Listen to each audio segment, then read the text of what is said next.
Postal vote সহ বিভিন্ন বিষয় রাজনৈতিক দলগুলোর সঙ্গে বৈঠকে বসবে নির্বাচন কমিশন। এই মুহূর্তে আগারগাঁও নির্বাচন কমিশন আছেন আমাদের সহকর্মী জুলিয়া তানহা, যুক্ত হচ্ছে তার সাথে।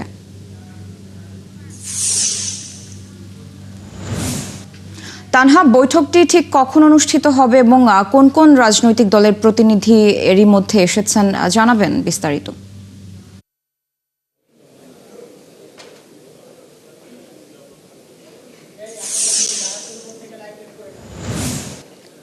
স্যার, আপনি যেমনটি বলছিলেন, নিবন্ধিত রাজনৈতিক দলগুলোর সাথে কিন্তু আজকে নির্বাচন কমিশনার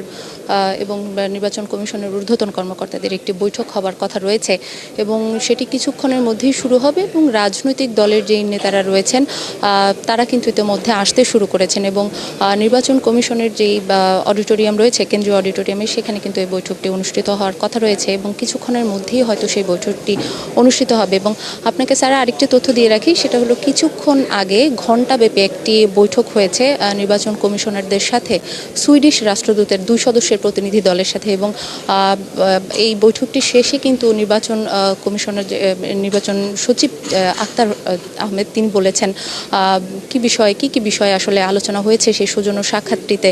এবং সেখানে বলা হয়েছে যে সুইডিশ রাষ্ট্রদূত এবং তার প্রতিনিধি জানতে চেয়েছেন নির্বাচন কমিশনারদের কাছে যে আসন্ন নির্বাচনের যেই নিরাপত্তা ব্যবস্থা রয়েছে সেটি নিয়ে আসলে কি উদ্যোগ রয়েছে বা কি পদক্ষেপ রয়েছে নির্বাচন কমিশনের কাছে এবং অপতথ্য থাকুন সেখানে। আমরা পরবর্তীতে আবারও আপনার সাথে যুক্ত হব এবং সেখানকার আপডেট আপনার মাধ্যমে দর্শকদের জানাবো।